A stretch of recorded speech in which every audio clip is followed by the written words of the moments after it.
everyone.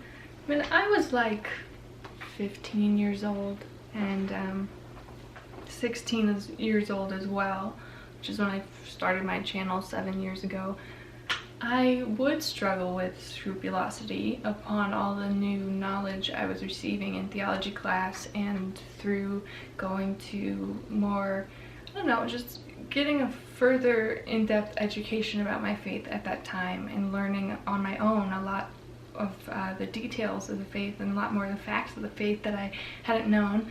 When that happened, I did run into a bout of scrupulosity that was very intense, and I watched as some of my fellow friends at school learning the same things as me started to go through that scrupulosity as well. And there was a hypothetical conversation I tried to keep in mind that helped bring me out of that scrupulosity at the time.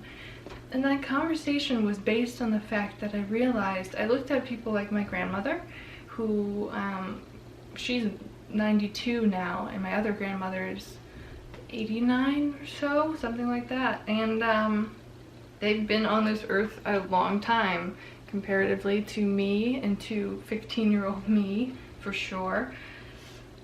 And I thought, wow, if I do happen to live a long time as well, and if you happen to live a long time as well, just think about all the things that you will have to live through and see and be tested with and tempted with in the next who knows how many years. Now, yes, we're supposed to prepare our souls and keep our souls clean and prepared for God whenever He may take us in the moments we may not know. But also we are living good, long lives and trying to live good, long lives and not planning to exit the earth any earlier than that, of course. So the fact that you might potentially be on earth for another 50 years, 60 years, 70 years, you don't know, means that God, just like with my grandmothers, will have to see you through a lot. And He probably saw my grandmothers through a lot, and through a lot of sins and a lot of mistakes and a lot of great things though at the same time. And I thought, God, why wouldn't you want me just to go to heaven now purely and not commit any more sins? Don't you want me in a perfect state? I thought.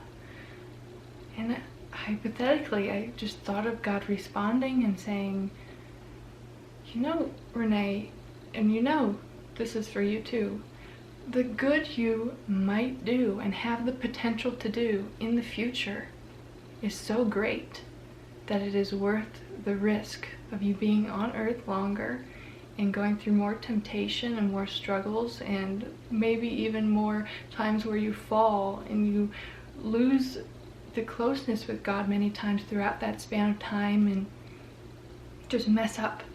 For the many times you might mess up, I just hypothetically thought of God saying, the good you will do in the future is worth the risk, and the future sins you fear, I'm already waiting to forgive. And that thought and that interior conversation, hypothetical conversation I thought of with God, is what brought me slowly out of a painful scrupulosity, a despairing scrupulosity that I struggled with back in my teens. I'm 23 now, and I still find this advice helpful when I fall into thinking maybe less of myself because of any times that I've messed up too, and have to keep going back to confession over and over again. And I sometimes think back to my 15-year-old self and go, wow, wouldn't it be nice to be her again, you know? Having not gone through the things I've gone through, or messed up more ways than I had messed up when I was 15 or whatever that is. And I thought, but look what happened from age 15 to age 23. And look at your own life from the past 7 years and think about all the good things that happened.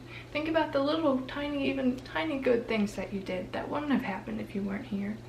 It's a gift to wake up every day, and I believe God wakes you up every day.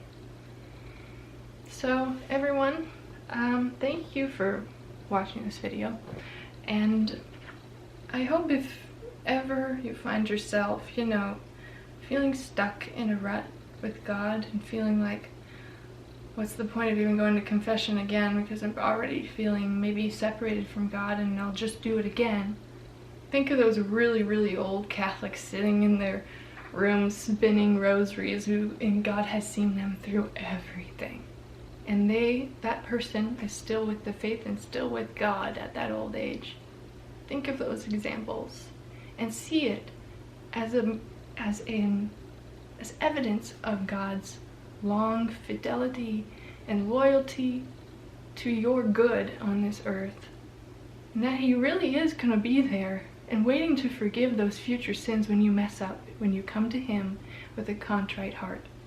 God bless you, everyone. Thank you for watching.